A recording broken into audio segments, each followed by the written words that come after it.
What's up, guys? Sandseven here, and well, Herby Monsters Wave H. It's about time. Finally, the sucker's going down. Now, this is the last attempt before I actually changed the base around, got it beaten. So, in this video, well, you're going to get to see some Herby Monsters.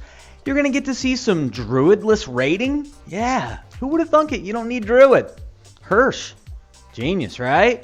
Well, I gotta say, when I started looking for a defense today, well, I was just scrolling through the leaderboard and I looked at Yanni and I was like, well, I know Yanni knows what he's doing. So I grabbed that defense and then talked to Yanni. Where did it come from? Well, traced it back to none other than 93 More Master, aka Leary 93. Dude is just a defensive genius. There's no question about it. But right now what you're seeing is the death box, which I gotta say, the death box for G is absolutely amazing. It's really great on F. I kind of skipped F, honestly, so I don't know what the best setup for F is, but on G, it is absolutely amazing. Now, on H, the problem you're going to run into is the Thopters taking down your towers, which means you have no tanks. And at that point, the dragons and their heroes are going to eat you alive. And, well, in between this round and that one, I did upgrade a little bit. I got a Thunder God. I went ahead and re-rolled that sprint because in the arena, sprint kind of took a nerf. And I'm looking for, more boss type of talents. And I'm checking the time right now because I don't want to miss a boss fight tonight at 11 because I'm all about it. But I rolled a 5 of 5 Berserk on Thunder God. It is godly. There is no question about it. Just in Herby Monsters and raiding, just him swinging so fast in the arena, you can just throw him out in a solo lane by himself or throw a Spirit Mage with them. They'll just take everybody out. It's absolutely incredible. So I'm loving that. Now, I'm still capped on honor badges. I have no honor badges whatsoever. But now that, well, I also rolled a Revite on my champ. I've got a 4 or 5 Revite. So all I have to do is throw in Cupid first, get that stun off. That's going to get me to my Champ's Revite for 3 seconds. Then it's going to get me to my Thunder God for a second and a half. And, if a lucky stun with Cupid, I might be able to chain it a couple times. But either way, I'm at least going to be placing in the boss fights to get honor badges. Because right now, I'm outside of the top 10. I'm gaining, 2,000 a day. That's it. And I really am hurting on honor badges. So I've been really looking for ways to improve my boss setup. And that's what I've been rolling talents for, so I picked up a few of them, and we'll see how it goes. Now, I still need to get Pumpkin Duke up past 120. I need to 7-star him. I need to get that ability level up there, but you're going to see here on H5 that once they get in there, I thought I had this. I was like, oh, I'm so close. But as you can see, all the dragons, as soon as my heroes start taking aggro, it's just over. There aren't enough buildings, basically. And you can see, still, not bad experience, 100,000, I'll take it. Even though not a single bit of experience is there. All right, here's the defense. And what you're going to notice is there's a lot more crap in the middle. Now, why does that matter? Well, it means that you're using all those buildings as tanks for you as opposed to your towers. Which you are using your towers, but you can see all those Omnithopters right there. When they come in, they're going to take down the towers extremely quickly, and that's what's going to end up screwing you. And you can see right there the dragon. They're hitting on that gold mine right there, or the gold vault right there, but that's all right. Still going to have that there for a nice little tank. And from there, my guys are just going to go off. Because once I get the Celebrate off, and then Cupid goes off, you can see nobody's left. And I think they're running around up top. The first one takes a little while, but, once all this stuff gets through, it's just basically nothing but action for the rest of it. Now, later in the video, I've got basically what the line I like to run in D8 now, and it's dropping low and it's dropping hard and it's just coming in and kicking the door down, and I absolutely love it. It's a line you're gonna have to use G8 every time, but I don't lose here, and I can run it without Druid, which is nice as well. I'll show you that too. All right, well, they're gonna swing around this corner in just a second. Come on, guys, hurry it up. And as you can see on the top, join Ender. Yes, paid advertising from the guild Ender. So, yeah, if you're interested in paid advertising, you can just talk to me. Really, I'm not going to charge you anything except for the cost of the actual letters, basically, and a little more if you want to throw in a little bit. But it is a way to get your guild out there. Okay, let's see. What do we got next? Coming in on H3, where are they spawning? Where are they spawning? They're spawning up top. All right, and what they're going to do is they're going to target, of course, that gold vault, they're going to target my, what is it, the guild hall. But you can see Thunder God 22,000 on that proc, and look how fast Thunder God is swinging. When Thunder God, with a 5/5 Berserk and Celebrate stacking on it, I can't wait to go out and raid with them and get, you know, one of those quadruple or, you know, 5, 6, 7, 8 times Celebrate stacking and watch what watch what Thunder God does when I drop Frenzy on it, because that's going to be absolutely amazing. All right, now you can see right here on H3, they're going to be coming in on the same side, and you see how far they have to walk all the way around to get to my guild hall. My guild hall is a level 19 or 20, and it's got a lot of HP.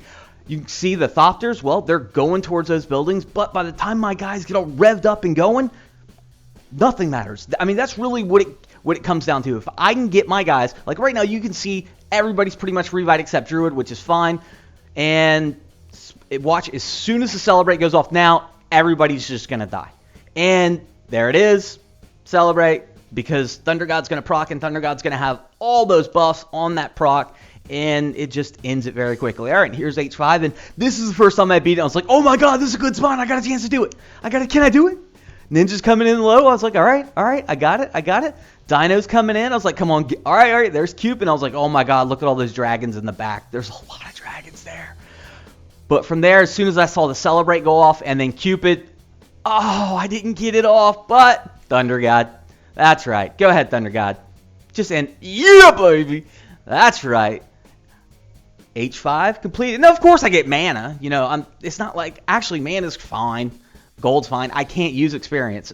Experience is absolutely useless to me until I get up to 50,000 honor badges. You can see right there in the top left. I did it the first time. I was like, all right, well, hey, let's run it right back. And I didn't even notice. You can see on the left screen right next to the tower and where my town hall is, there's no building there. That's a design mistake. I should have my relic hall there. That's the next highest HP building. But I was just in a hurry and saw this and, you know, really wanted to try out, because once I saw it and, you know, I was looking at it on Yanni's base and I saw it on a few other bases, and I was just thinking, wow, that's absolutely it. I see why it works. I see how it works.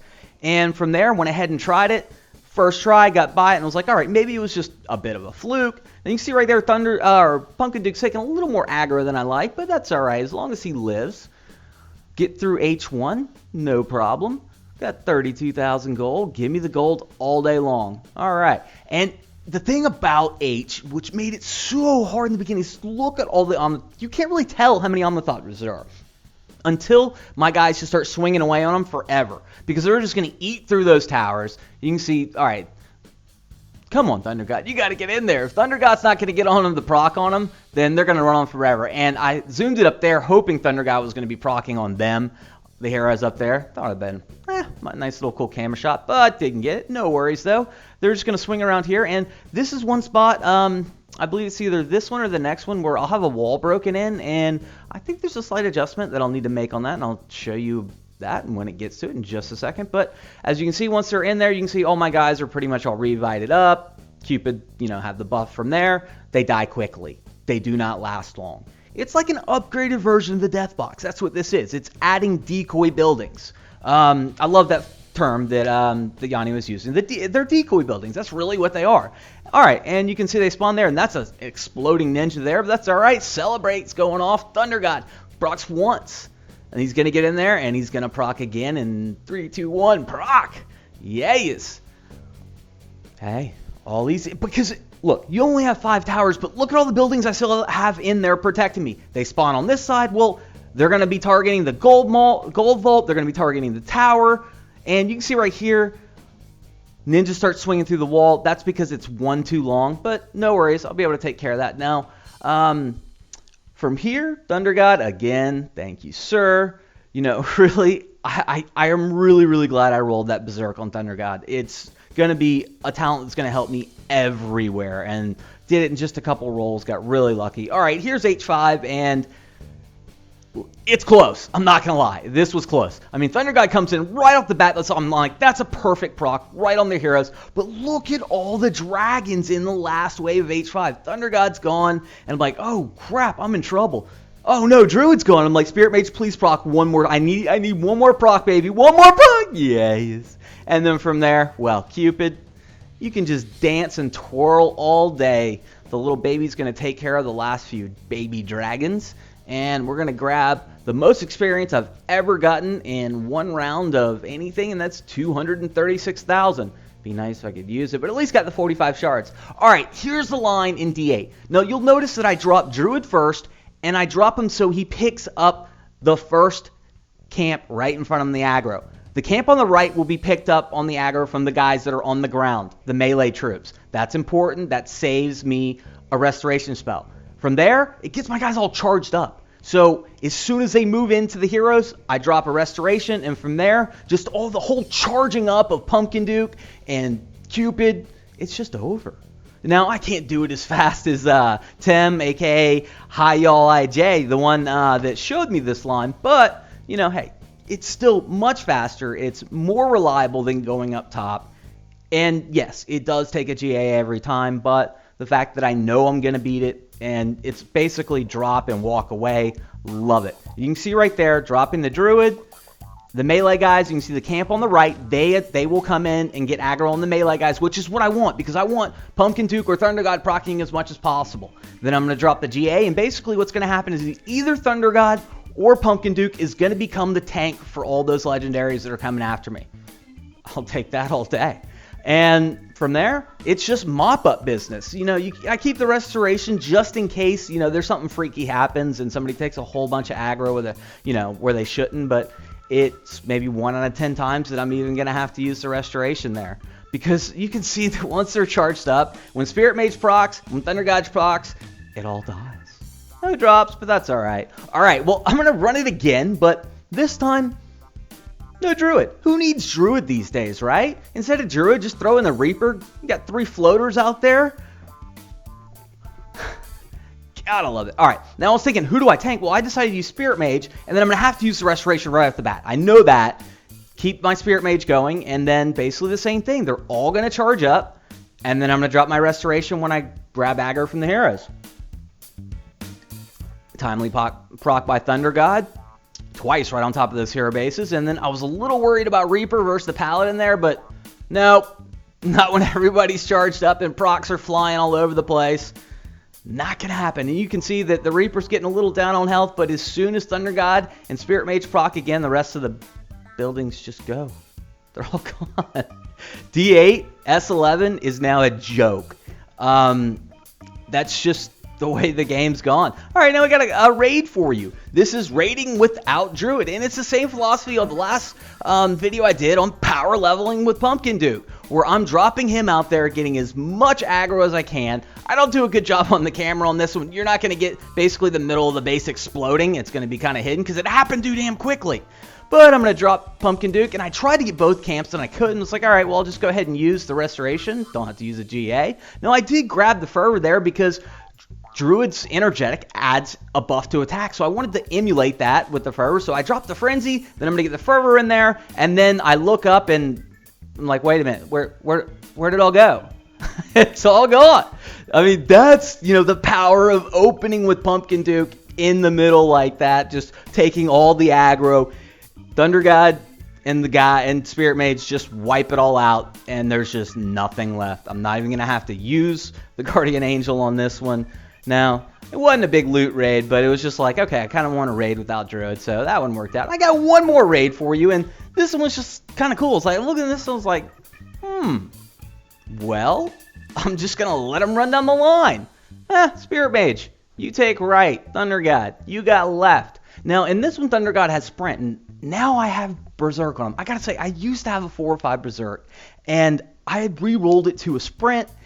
No, I gotta say the Sprint was useful back in, you know, the old Arena days, but since the Arena has changed, I had been really missing that Zerk. And yesterday, rolled it, you know, second, third roll, saw 5 of 5, and I was like, yes! I wish I would have been recording like that, because, you know, I get slightly excited when I get what I want in this game, if anyone's ever seen the Pumpkin Duke video where I rolled him.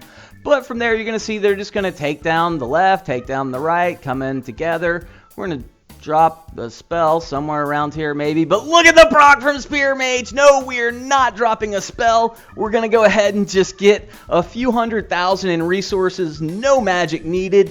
just because he had a nice little runway for all my guys to get all revved up. All right, I want to talk about a few YouTubers. Alpha Male CC, I've known him forever. You know, a lot of enthusiasm when he was recording. He did just get the capability to actually screen record. I told him that I'm not going to promote you. You get that at least. Also, the next one I'll talk about is Prax. And Prax I found in my inbox.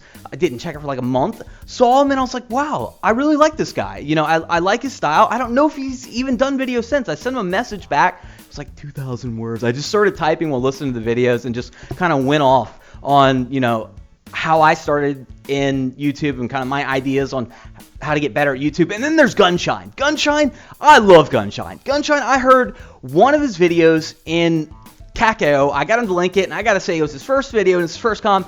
Dude can speak. He's got a great voice, knows his shit. Absolutely love his stuff. Go check those guys out. And if you're interested in YouTube, right there's your site. This forum is absolutely amazing. You know, I gotta say, it's a forum where there's no hate, there's really no hate and a ton of information. Basically, back in October, when I grabbed about 300 subs, I was like, wow, I'm kind of growing here. I need to find some information out about this. I went over to YT Talk, and I found tons of great stuff. I would start off, well, of course, go in, introduce yourself, but from there, check out the stuff Uber Danger has. The overall growth guides for the small channels. He's a gaming channel. He's the one that advised me to go to the network I'm with, Curse. And, you know, there's just a lot of other great guides out there. Anything you could possibly think to know, you need to know about YouTube, it's there, and it's all YouTubers, you know, anywhere from the small YouTubers to the experienced, you know, to the giant. So I, you know, highly suggest it. It's a site that has helped me a lot because I'm getting a lot of questions about YouTube and starting YouTube. So I figured I'd throw that out there. All right, guys, that's it for this one. Sandseven out.